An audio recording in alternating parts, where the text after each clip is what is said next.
할렐루야. 2월 24일 목요일 새벽 기도를 시작하도록 하겠습니다.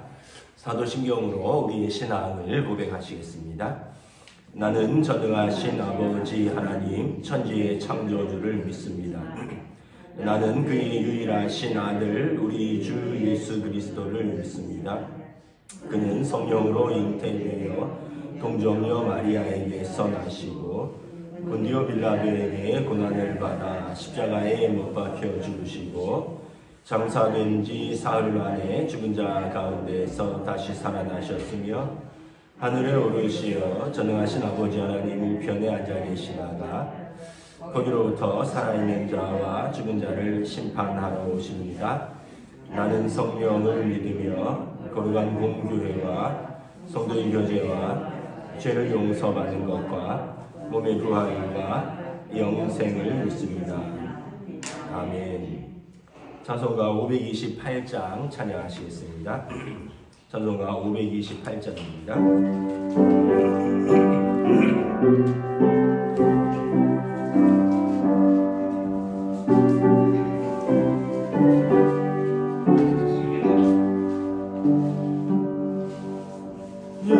예수가 우리를 부르는 소리 금성 부드러워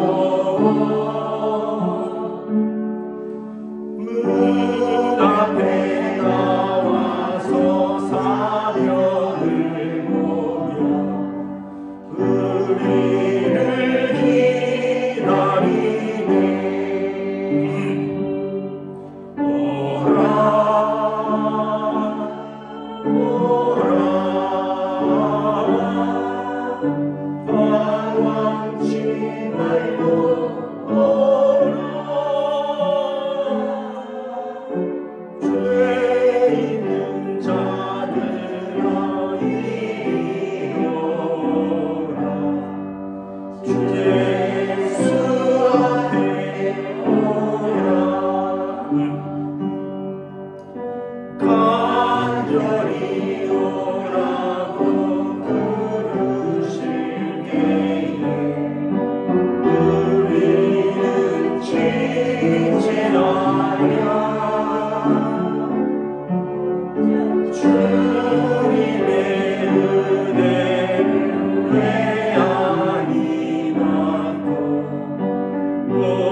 말씀은 누가복음 15장 11절에서 32절까지 말씀입니다.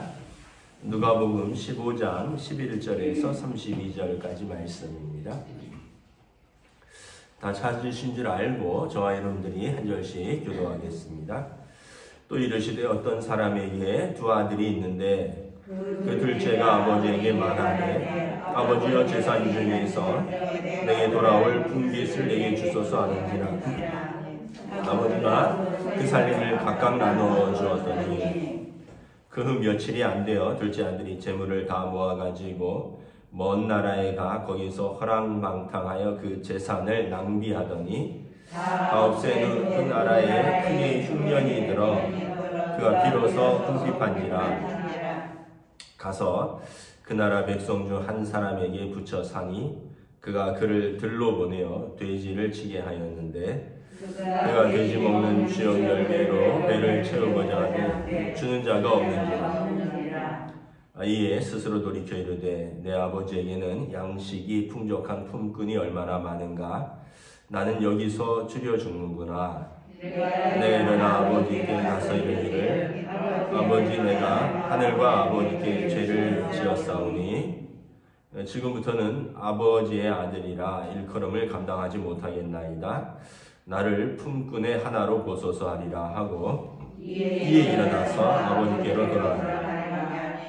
아직도 거리가 먼데 아버지가 그를 보고 친히 달려가 목을 맞고 입을 맞추니 아들이 이르되 아버지 내가 하늘과 아버지께 죄를 지었사오니 지금부터는 아버지의 아들이라 일컬음을 감당하지 못하겠나이다 하나 아버지는 종들에게 이르되 제일 좋은 옷을 내다가 입히고 손에 가락지를 끼우고 발에 신을 신기라. 그리고 살찐 송아지를 끌어다가 잡으라. 우리가 먹고 즐기자. 내 아들은 죽었다가 다시 살아났으며 내가 잃었다가 다시 얻었노라 하니 그들이 즐거워하더라. 맏아들은 밭에 있다가 돌아와 집에 가까이 왔을 때 풍악과 춤추는 소리를 듣고 한 종을 불러 이 무슨 일인가 물었네. 대답하되 당신의 동생이 돌아왔음에 당신의 아버지가 건강한 그를 다시 맞아들이게 됨으로 인하여 살찐 송아지를 잡았나이다 하니 그가 노하여 들어가고자 하지 아니하거늘 아버지가 나와서 권하되 아버지께 대답하여 이르되 내가 여러 해 아버지를 섬겨 명을 어김이 없거늘 내게는 염소 새끼라도 주어 나와 내 벗으로 즐기게 하신 일이 없더니 아버지의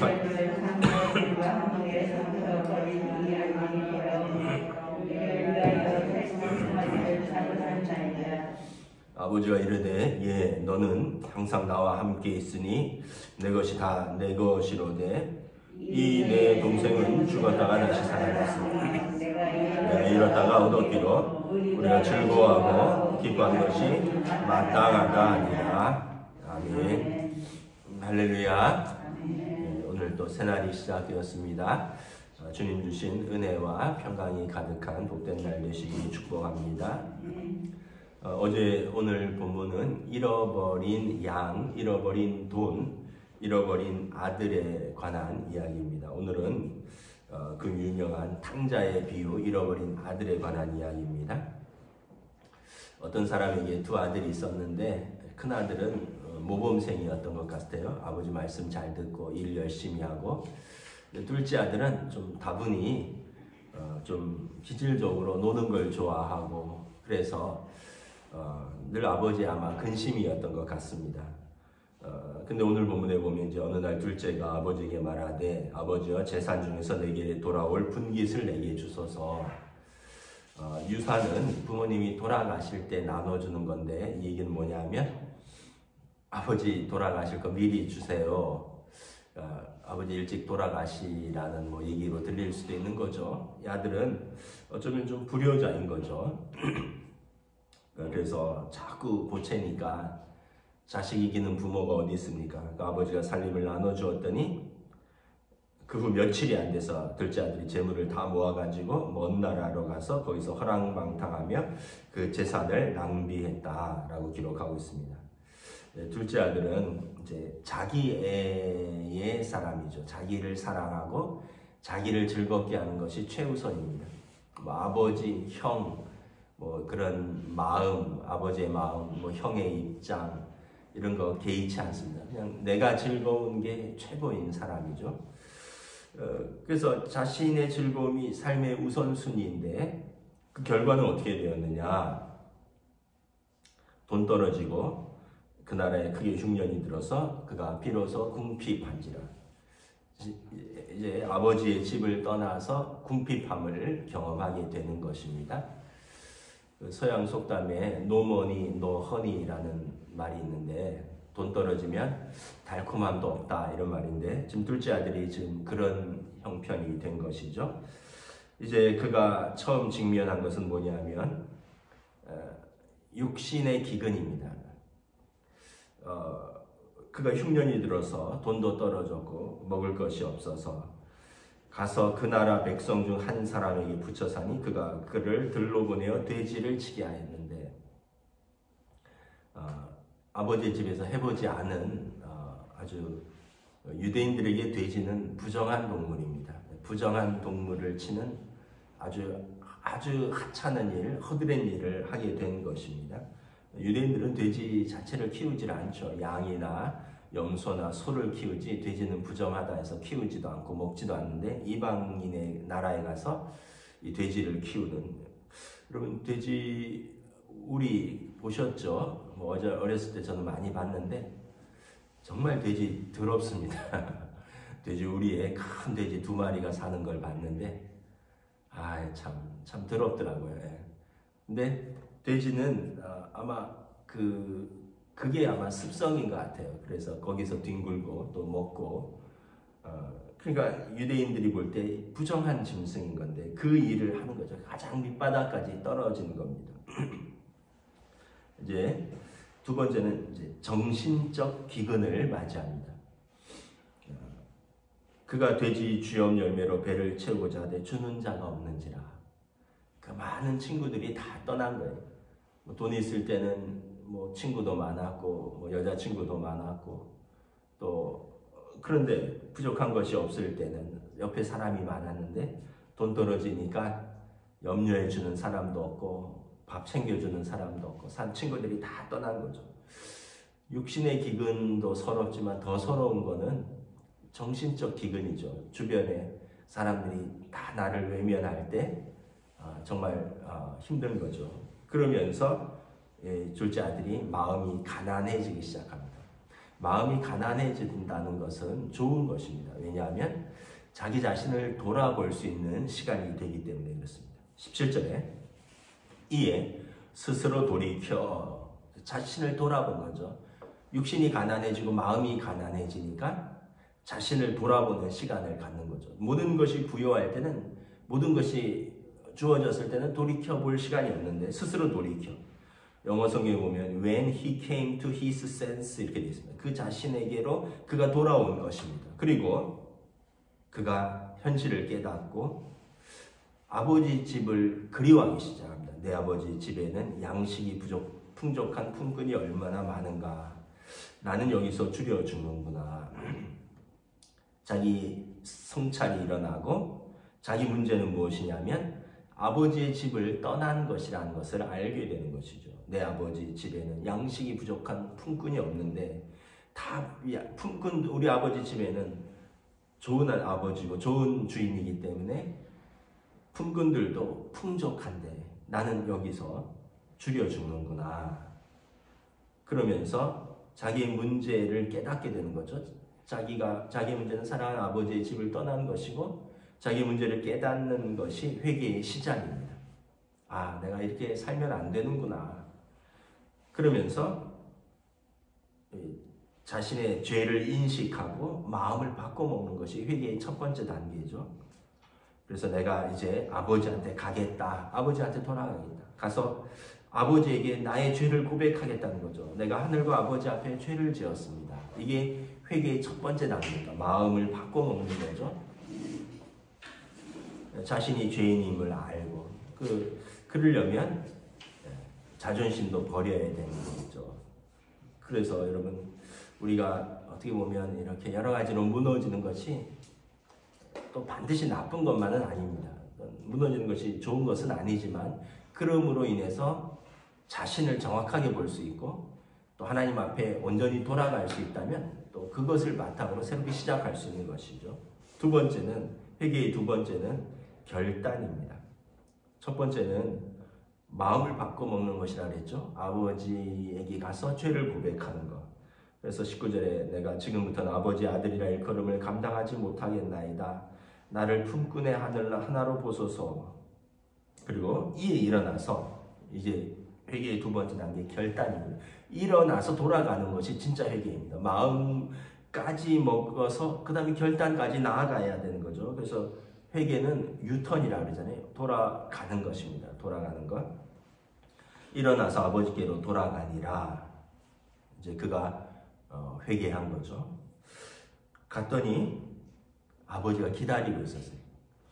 거리가 먼데 아버지가 아마 언덕 너머에서 아버지는 다 알죠. 철없는 아들, 놀기 좋아하고 술 먹고 사람들을 만나고 이런 거 좋아하는 거 이제 뻔하죠. 돈 떨어질 때 됐는데 아버지는 세상을 다 살아봤고 또 주변에 그렇게 몰락해가는 친구들도 봤고 그래서 자기 아들이 그 길을 갔는데 그 돌아오기를 기다리는 거죠. 그래서 돌아오는 걸 보고 멀리서 뛰어가서 측은히 여겨서 목을 안고 입을 맞춥니다.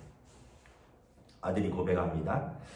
21절에 내가 아버지의 아들이라 일컬음을 감당하지 못하겠나이다. 내가 아버지께 죄를 지었습니다. 근데 아버지는 뭐라 그러죠? 죄를 묻지 않습니다. 아버지는 아들의 지위를 회복시킵니다. 종들에게 말합니다. 제일 좋은 옷을 내어다가 입히고 손에 가락지 끼우고 발에 신을 신기라. 더러운 옷, 옛생활의 더러운 옷을 벗고 의의 새 생활의 옷으로 갈아입는 것을 말하는 것입니다.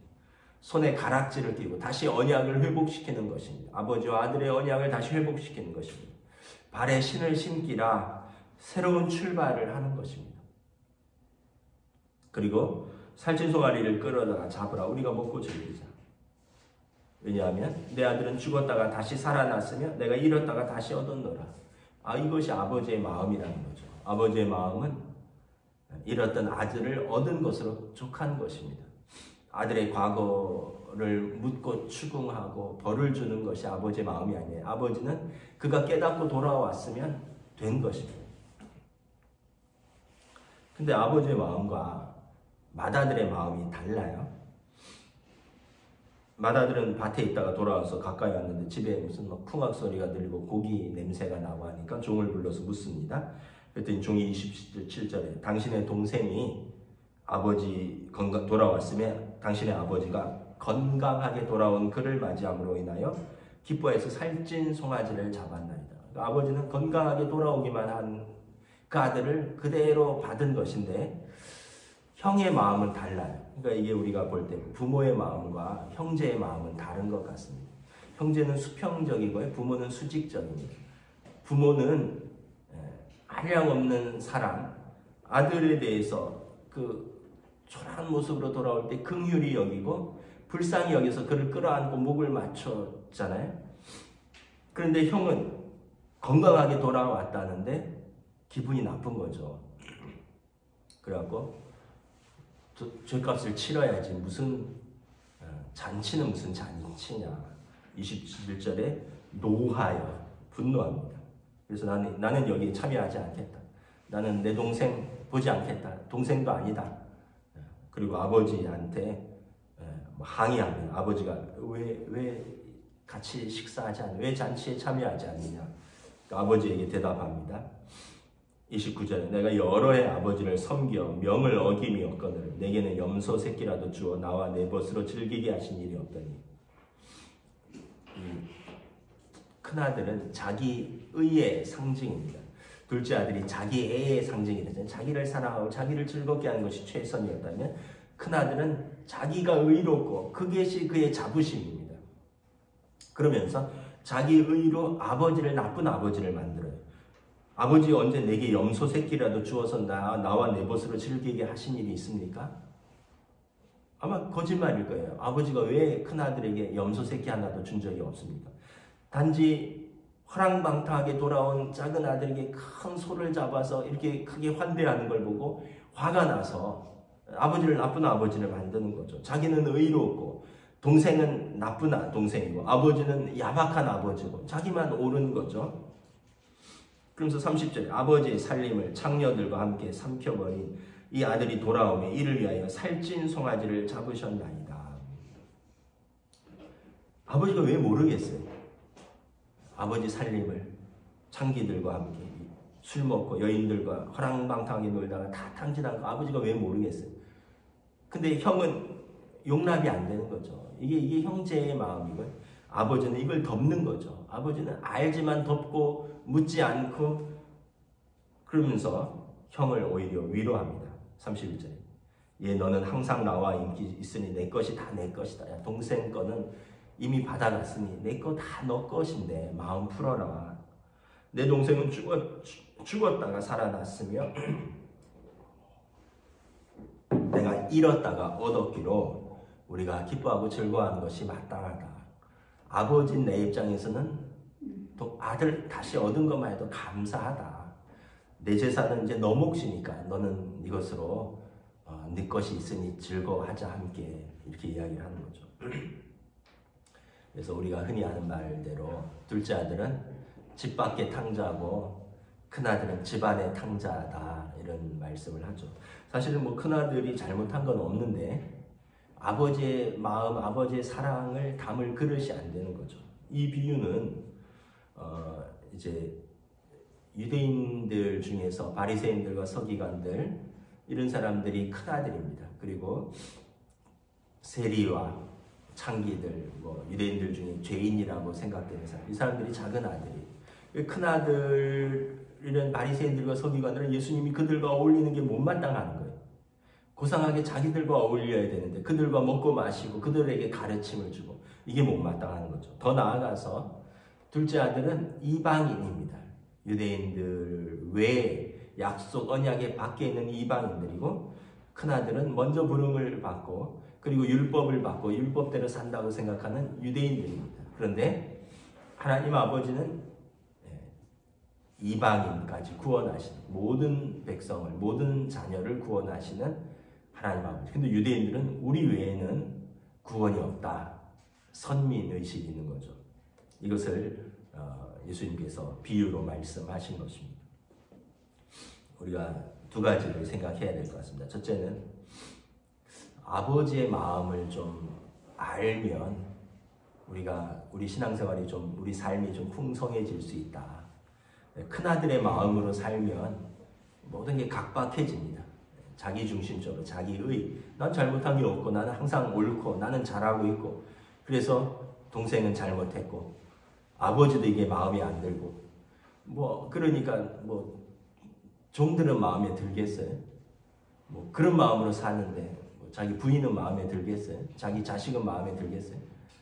그러니까 여러분 큰아들의 마음으로 살면 모든 게 불만족스러운 거예요. 왜냐하면 내 기준이 제일 오르니까. 그다음에 둘째 아들 마음으로 살면 어떻게 됩니까? 아버지 마음도 모르고 형 마음도 모르고 그냥 자기 즐거운 대로만 사는 거예요. 늘 아버지의 염려와 근심과 형제의 염려와 근심을 사면서 그냥 자기는 자기 좋은 길만 가는 거죠. 그러다가 점점 몰락해 가는 거죠. 그래서 아버지의 마음을 알아야 되는 거죠. 그나마 둘째 아들은 아버지의 마음을 다 무너지고 나서 알았어요. 큰아들은 아직 모르는 것 같은데 그래서 둘째 아들이나 큰아들이나 다 상관없이 아버지의 마음을 아는 길이 자녀의 효자는 아버지의 마음을 아는 것이다.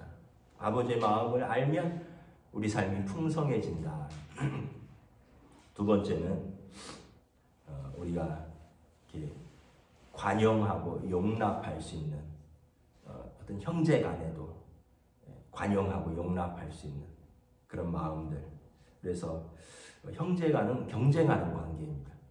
부모 자식은 경쟁하는 관계가 아니지만 그래서 항상 형은 저렇게 해주는데 나는 이렇게 해주고 동생은 저렇게 해주는데 나한테는 저렇게 안 해주고 형제들은 항상 그런 마음이 있어요. 근데 교인들 간에도 어떤 면에서 보면 하나님 아버지와 우리는 부모 자식 간이라면 교인들 간에는 형제 관계이죠. 그래서 우리 마음속에 그럴 마음이 있어요. 아유, 저 권사는 저러는데 나는 이렇게 하는데 저 권사는 저것도 안 하고, 아유, 나는 이렇게 하는데 저 집사는 저것도 안 하고, 이럴 수 있는데, 여러분, 우리가 서로 아버지는 자녀들이 어떤 걸 원하실까? 사이좋게 지내는 걸 원하시죠. 아버지는 탕자든 아니면 집안에서 성실히 일했던 아들이든 사이좋게 지내는 걸 원합니다. 하나님께서는 하나님의 교회의 성도들이 은혜 가운데, 평강 가운데 거룩하고 화평하며 또 사는 거룩한 공동체를 원하십니다. 다시 한번 우리가 주님의 마음이 어떠한 마음인가 돌아보는 시간 갖기를 원합니다. 기도하겠습니다. 주님의 은혜를 감사합니다. 잃어버린 아들 탕자의 비유를 통해서 다시 한번 우리 삶을 돌아봅니다. 우리가 자기 즐거움에 빠졌던 시기도 있었고 또 자기 의로움에 빠졌던 시기도 있습니다. 그러나 아버지의 마음은 잘 몰랐습니다. 아버지의 마음을 조금 알긴 알았는데 아버지의 사랑으로, 전체적인 마음으로 우리가 서로를 바라보지는 못했습니다. 그래서 사도 바울 예수님께서 또 우리를 위해서 십자가를 지시고 죽으셨고, 예수님의 그 속량으로 말미암아 하나님 아버지께서 우리 전에 지은 죄를 간과하시고 우리를 값없이 의롭다 하셨습니다. 하나님 아버지의 마음을 아는 저희들, 그래서 사도 바울께서 너희 안에 이 마음을 품으라, 그 그리스도 예수의 마음이 주님의 마음으로 하나님 아버지의 마음을 알고 또 우리가 서로를 용납하고 서로를 긍휼히 여기며 서로를 사랑하는 우리의 삶으로 인도하여 주시옵소서. 감사를 드리오며 우리 주 예수 그리스도 이름으로 기도드리옵나이다. 아멘. 하늘에 계신 우리 아버지의 이름을 거룩하게 하시며 아버지의 나라가 오게 하시며 아버지의 뜻이 하늘에서와 같이 땅에서도 이루어지게 하소서.